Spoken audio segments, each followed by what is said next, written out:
Interesting. So back to life. So I want to ask Yeah, this. back to life. Life. So to you, how's life in the States and how's life in, like, okay, Okay, to you, yeah. you've been, the good thing, you've been in people. Like, you've been both in the States, Uh-huh. and you've been in Africa. Okay. What's the difference between like being in the States with the people that you're living with Okay. and the people that you in Africa? Okay. How is it different from, like, how's the life there and how's the life in Africa? Okay, okay, yeah, good question. Okay, it's it I mean, okay, as far as me, I grew up in America, right? Mhm. So there's the pros and cons, right? I would say it's cool seeing different cultures, right? Seeing different behaviors. So you kind of have, like, for me, Africa was in the home, Mhm. right? Uganda was in the home. Outside, I lived in a different world, right? But I had Africa in the home, right? So I still had the foundation because of my parents and my family. Everybody came home. I still had that. So at least I still had a foundation when I was at home. Now, when I stepped out of that door, yeah, it was a different life. I saw different cultures. I see how people move. Even black people in general, like, they're different.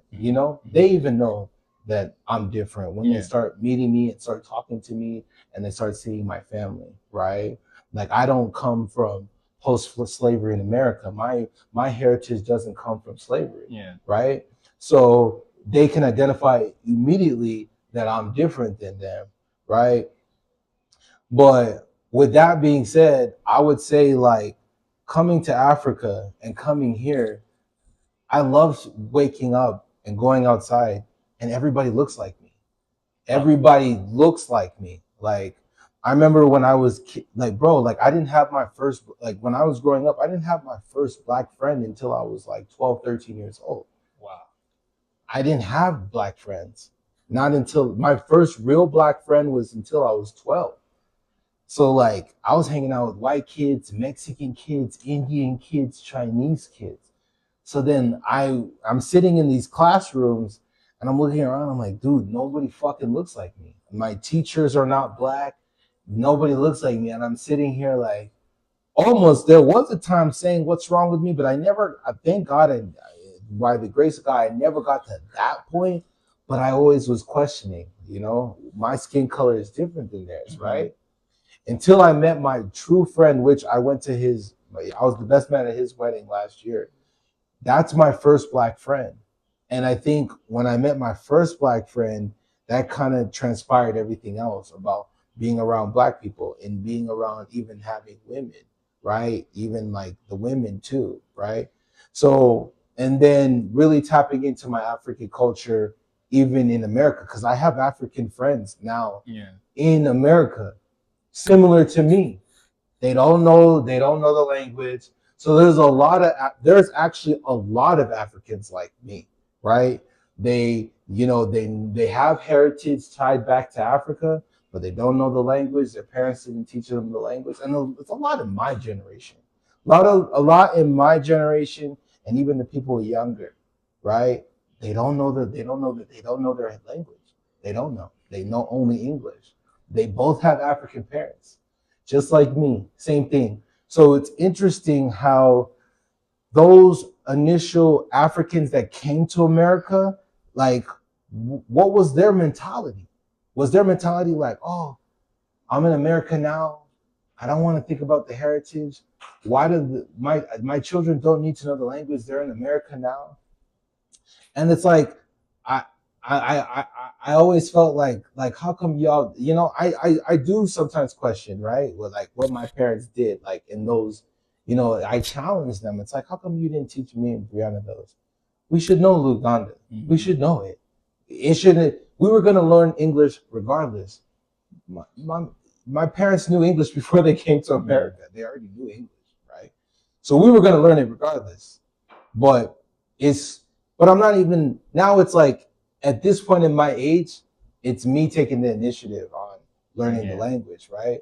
But that's what I'm saying. Like, for me, I as far as I think there's just I get the best of both worlds, I guess, in a sense that I love coming here because I'm comfortable here. I'm with my brothers here. They embrace me here, right? They don't look at me just because I don't know the language. I don't feel like they look at me like an outcast, like, oh, like he's just the Okay, let American me guy, hold you on a know? little bit. Go ahead, go ahead, go ahead. The first time you came to Africa. Yeah, I can't. So 17. 2000, not the first time. First time I ever came to Africa was in 2006. And In right now, Uganda, I where came to you, UG. yeah, right now where you are right now. I'm okay. So So what's the change gap the time you've been the first time you came to Africa and where right now where we are? Did you see that Africa has moved from where oh, you saw it from absolutely, the first time and where absolutely, we are? absolutely. Okay, so like my first time coming to Africa, I went to Uganda, right? Mm-hmm. 2006. I went to UG. I was there for 2 weeks, but that was the first time I've ever even left the United States. That was the first time I've ever left the United States, right? I've never left the US ever. So at least I like it because I got to embrace Uganda because I'm actually older now. So I can remember it better, Yeah. right? I went to Kampala for the first time. I got to see where my parents grew up. My mom, that time I saw my dad's side later on, but the first time I got to see Buziga, like I went to Buziga, I saw where my mom grew up. I went to my mom's room.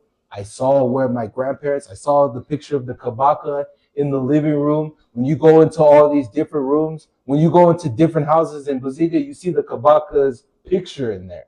So that was my first time ever seeing stuff like that, right? So almost like when you go to someone's house in America, they might have the president there, or they might have Martin Luther King there, or Tupac there, something like. So it was interesting going into people's homes in Buziga and seeing, oh, the Kabaka's there, yeah, and and even rewinding back, a little bit before I even knew who the Kabaka was, right? He came, I think in 98, 97, 98. He came to LA and I saw how people were going crazy over him. Like I was like, I'm like, who the fuck is this nigga? But My question people was came. like, Okay, but go ahead. Sorry. my I don't question want to was go off like, tangent. Yeah. uh, you see you've traveled a little bit of the African country, Yeah. including Rwanda, Yeah, Rwanda, Uganda. Really, I've only been to Rwanda. I mean, Yeah. I want to travel in more You places. a little bit, and you've seen by the time where Africa, by the time where those countries were and where Okay. they are right now. Okay. So what's the difference? Are they moving forward or they're still stuck in? I mean, see, I feel like I can't make a good opinion on Uganda yet because the last time I've been to Uganda was in 2015. Yeah. So it's been time since. So Okay. I'm past due on going back to Uganda. Okay. So like I don't want to speak on Uganda yet because I want to go back and see it for myself. Okay, right? look at see Rwanda. You So came here in 2022. yeah, so Rwanda I came in 2015, 2016, 2022, 2026. So no, okay, let's get 2022. From 2020, okay, Only 4 years now. What's the change? You saw the change? it's so much change, like so much development. I didn't see electric cars when I came here. Yeah. Last time I didn't. There was no. Now I see Teslas here. Now I see places where people can charge their cars. Yeah. People are driving nice. People like nice things. Like, you know what I mean? Like, there's a big perspective in Africa where there's nothing. You know what I mean? Like, it's ignorant. It's ignorant how people view Africa. You know, they even when I told my friends I'm going to Rwanda, they think of the genocide. They still think about no, I'm dead serious. They still are like, oh, is it safe there? I'm like, bro, the genocide was 30 fucking years ago. It's like, what are we talking about? It's that ignorant like it's the propaganda. Just like how she asked me yesterday, is it safe in America? In America, yeah. It's the same thing, Yeah. right? It's that propaganda news that people get. And again, if you're not there to have that perspective and see it and make the judgment for yourself, you're not going to know. You're really not going to know. But I also think there's like a political agenda with these news channels pushing that information to where you're just so naive on what's going on in different. That's why it is important to travel. I even want to ask you this. Yeah. So how do you see business I'm gonna ask about business. How do you see that business is at least we have lived in Rwanda, we have also lived in Uganda. So how do you compare the two countries when it comes to business? How is business in Uganda moving, and also how is the business in Rwanda moving? How would you tell somebody that is somebody outside of Uganda or a foreigner, Like someone can who they wants to come invest in in the and country. somebody that wants to actually come Well, and I invest into the think country? I would prefer Uganda. Okay, if and you- then explain if why you want to prefer. make business. Okay, Because Uganda is a land of opportunities. okay, Even a fool can survive. even if okay, and Ivan okay, no, I'll go ahead. I want you to talk. Go ahead. So everyone, what I'm saying that everyone can survive. Yeah. It means whatever business you bring in Uganda, you can make money if you are wise enough. I don't know about other countries. I've been here, but it was really a war to me. I don't know. You're right. Yeah. Okay, and explain. And somebody that, how can you make somebody outside, maybe that they're skeptical about doing business in Uganda?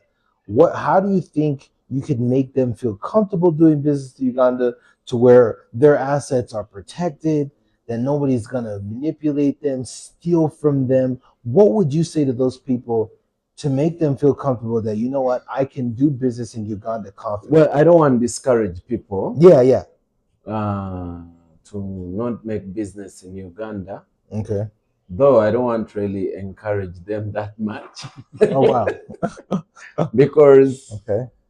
Because anything Can happen. That's true. happen. Even in the US, you could But get got. but you try. Yeah. But you try. Okay. Yeah, you try. For me, I think when it comes to free business, Uganda is the best. You know what I mean? Like free business. Okay. Like you got this, you do whatever you want Okay. because it's a not organized business. But when it comes to Rwanda, I know. think I mean that it depends on where you put your business also. Yeah. Yeah, at least for him, he knows Uganda. It depends on where you put your business. You can't put your business in Kisenyi and you think your business will be safe there. Yeah. Okay. Although some people they have their businesses in Mengo Kisenyi and they're okay, but I wouldn't really wish someone to put up a business in Kisenyi. So what are the most profitable business in the States? Ooh, that's a good question. If most profitable business, I would say anything in IT for sure. Developing applications,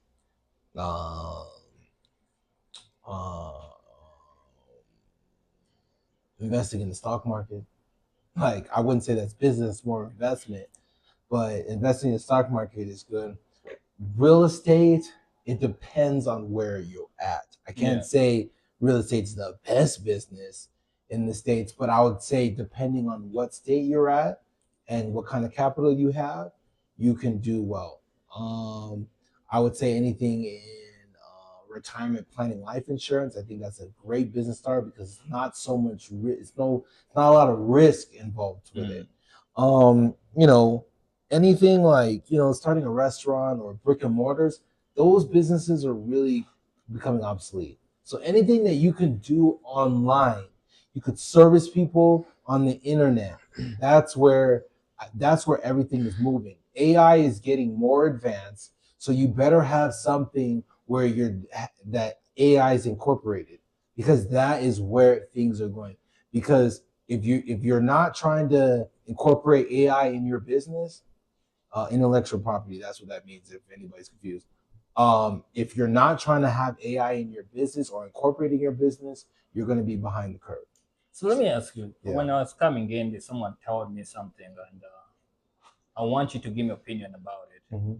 That if a young man that you want to enter into a business and you want to do a business, like entrepreneur, okay, do you need capital do you have to first get the capital to start a business, or you just need to be there in order to start the business? What do you think about it? I mean, you definitely, I would say, depending on, you either have your own capital or you can get capital, meaning that is capital necessary?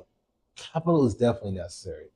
And it depends on if you're going to borrow it, if you have your own capital, if you're going to borrow it from lenders. or you can convince people, like, hey guys, I have an idea. Can you guys invest in me? No, and I'll what I'm return trying your to investment. look at it like someone who's hustling. Okay. This kid wants to have that motive that at the end of the day, Okay. even if I have the money, but I can't do it. Wait, That's the way I want, in that direction, I want you to like look he into has it. the money, you're saying? No, what I'm saying, like, these are kids that you want to motivate Okay. to believe in themselves, like the NBA player. Okay. Wakes up in the morning, a kid wakes up in the morning, and I want to be like Stephen Curry. I want to be like LeBron James. Okay. So, now Stephen Curry and LeBron James are they're on anomalies. No, what I'm saying, Those are anomalies. look at it like that way. It's very okay. Let's put it in perspective. Those guys like LeBron James and Steph Curry, right? Now, I'm not talking about Stephen Curry. No, but I'm even saying like even to make it in the NBA, to even make it, not even to let alone to be a Steph Curry is on a whole nother level, but to even make it in the NBA, like you're actually on a team and you're actually, even if you don't play, even if you're a person that just doesn't play and sits on the bench, you're still making $5 million USD. Yeah, but what I'm saying is, these kids who want that's hard. Do that NBA. Some kid who wants to wake up in the morning and want to be a soccer player, like right. Easy. It's hard to why do that. That's the same thing as that's drive. That's is it necessary to a kid to first go look for the capital to start the business? No, you don't need capital to.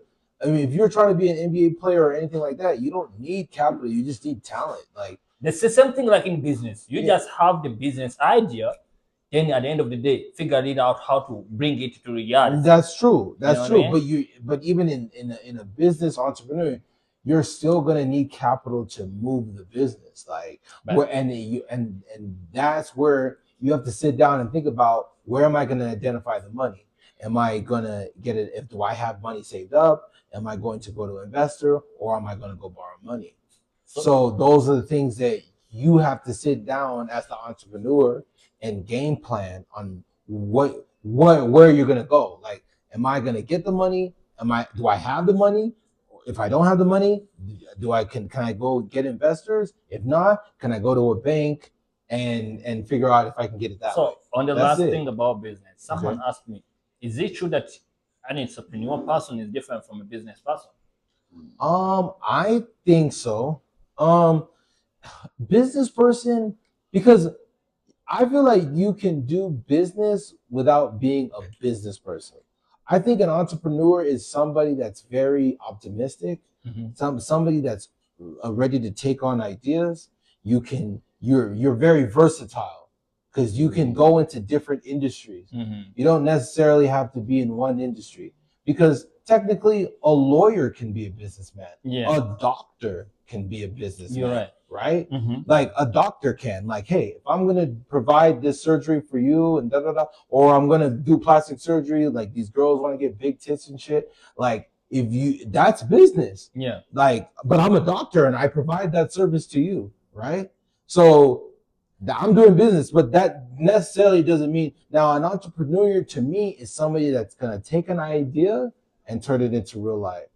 That's somebody like Elon Musk, somebody like Jeff Bezos. These guys came up with ideas and they turned it into real life, right?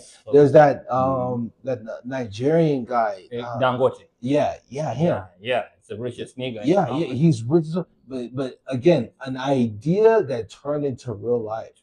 So that's, I think an entrepreneur is somebody that's very optimistic. You gotta have an optimistic mentality. You gotta think, you gotta know that things are gonna work out. And you don't know how long, you don't know when, but you pray about it and you know that, hey, let me just keep moving forward and things are gonna come my way. I think those who wanted to know about the difference between an entrepreneur and the business person, that's the difference. I think an entrepreneur got to take he got to have all this quite of being a risk taker, someone who's willing to put in the work, and you know what I mean? So that's it, So let's go back now. I want to ask you this. You do sports? No. You don't? Oh man. You didn't watch World Cup? I need to. You didn't watch that shit? I didn't. So what? You did? I did not. I don't watch. I'm not gonna lie. I do not watch. It's bad. I don't watch football. I watch American football, which is gonna start in 1 month. So you guys didn't fucking watch. I watched the NBA finals, and no, I didn't. You know, like a soccer. They call it football, and in America they call it soccer, right? Because we already have football, right? Yeah. So it's actually growing. It's a growing sport in America. I know it's a global, because really football is the biggest sport in the world. Yeah. The World Cup is the biggest thing. I can't even deny it. Even though I don't watch it, I can understand how big this thing is, right? But in the American culture, it's not as prevalent as far as football and basketball, and baseball. I would say those three are like big, and people take. So let me get this straight. Okay, you do basketball. Yeah, I love basketball. So was LeBron James moving from the Lakers to 76ers? How did you see that shit? Like, did you embrace it? Like everyone was waiting to join. I mean, I knew he was gonna leave. I knew. No, I'm glad he didn't go there. Why? Okay, give me the point. I just feel like LeBron, he's trying to cement his legacy as being the greatest player of all time. And if you've seen the legacy on how greatest players of all time have moved, they've stayed on one team. Yeah. Michael Jordan stayed on one team. Kobe Bryant stayed on one team. Magic Johnson stayed on one team. Steph Curry stayed on one team. Larry Bird stayed on one team. Kareem Abdul-Jabbar stayed on one team. So there's already a stigma on what we think a greatest all-time player should be. So that's why when we see how LeBron James has moved around in his career, is it different than we've seen? Yes. Is LeBron James a great player? Yes, we can't deny that. And for me, he got his due respect when he went back to Cleveland. He went back to Cleveland and won that championship in 2015. I'll give him that. That was respect. And then even still moving to LA and getting a championship there, that was great. But again, we've already seen how greatest players in the past, how they submitted to their legacies. But we're just seeing LeBron do it a little bit different, and it kind of tears people a certain way on how he's going about it. That's all. That's what I think. So you think he has been taking every championship to every team that he goes to? Yeah, no, it's incredible. So do you think he's gonna have another championship in Sixers? He could. He could.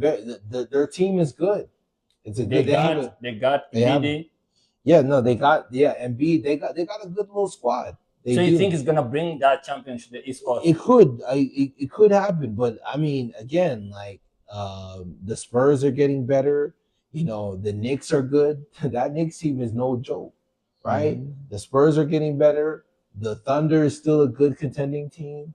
There's still good teams out there. So let me get, like the last championship that OKC took. Yeah. People are saying that CJ, is it CJ? Yeah. He was flopping up, like everything wasn't going the way he was playing that game. Yeah. His game, sorry. So what your intake on that, like on CJ game? He's a good player. He's a good basketball player. People are like, he's just bringing these stupid games fouls. They think it's sissy on how he plays because it's a very soft game that he plays. Mm-hmm. And remember, he's Canadian. Yeah. So I think in American culture, when he's playing back, we're very aggressive. We want to dunk in your face. Yeah. We'll take the foul and one. Like, it's very aggressive. And SGA's game is not like that. It's very soft, finesse. Like, if you push me, I'll fall back and then I'll shoot it. Like, so it's very a soft game. So I feel like Americans, we look at that as pussy. We really look at that as like, yo, you're being a little bitch. So that's really, and that's why I feel like he's a good player. I can't even sit here and lie. But I understand why he gets so much flack because of the style of play he plays, you know? But he's a good player. So why do you think like New York taking the championship this last season? Honestly, I was shocked. I didn't think you expect that? No, I didn't. Like, for me, I thought that was either the OKC or OKC. I thought Wemby was gonna get it. Yeah. And Wemby's gonna get it. Like, eventually. He's 7'4". Like, but so what's remaining in his past? The championship. Honestly, they just need more time. They've never Spurs haven't been that far in a while, So I just think with Wimby, he just needs more development, and he's gonna get his. So concluding our podcast, I want to ask you about the Diddy scenario, although it has been and the guy's getting, that's my dog. I fucking love Diddy. I don't give a fuck whatever he fucking did. For me, I stand on my dogs. Like if you want to, do I fucking love Snoop Dogg? Do I fucking love Jay? Do I fucking love Diddy? Yeah, whatever he did, I don't support it. But still, the way our kid, I support. I mean, Diddy's gonna get out. Diddy didn't get the heavier charges, so he's gonna be a free man eventually. Obviously, he has millions and millions of dollars to pour into lawyers to keep fighting for rebuttals so he can get out sooner. But for him, he's gonna get out. They're saying either 2020. I think they said next year or early 2028. I think.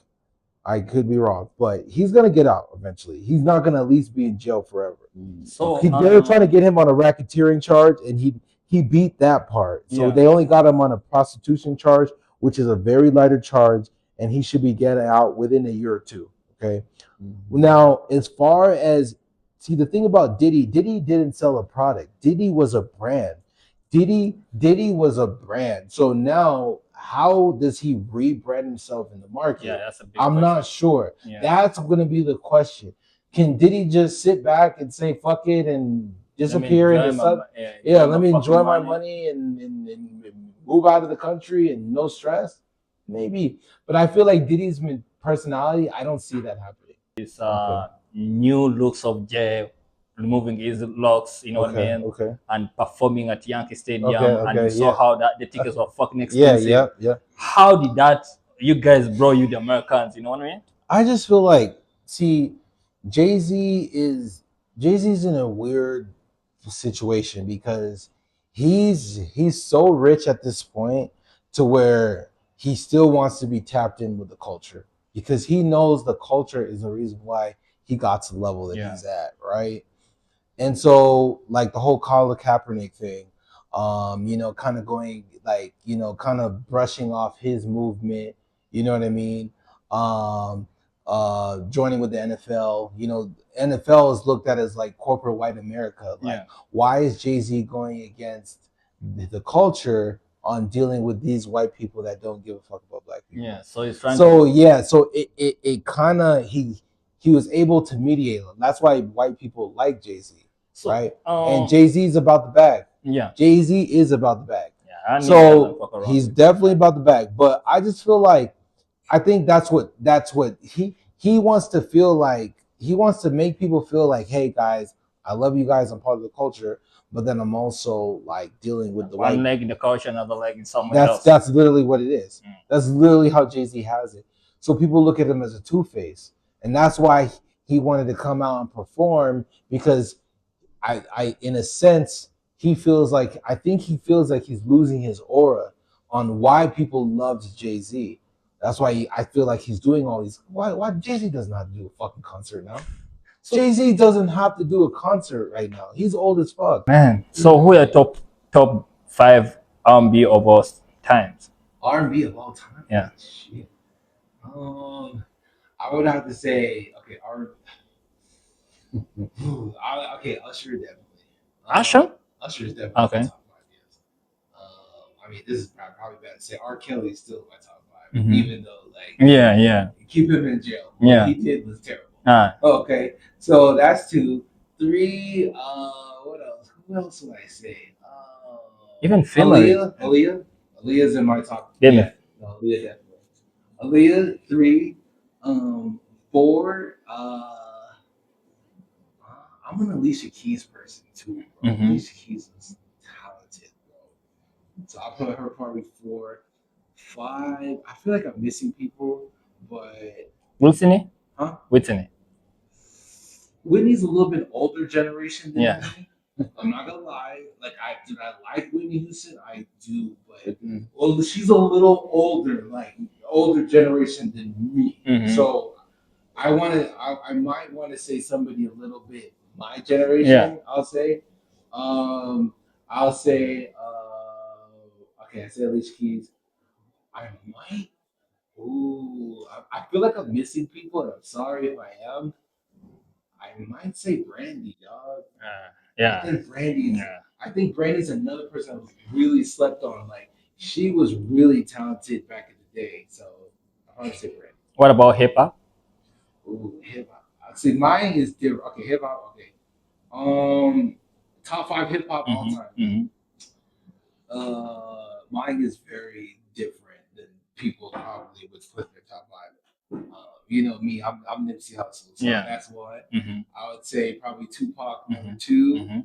I'll say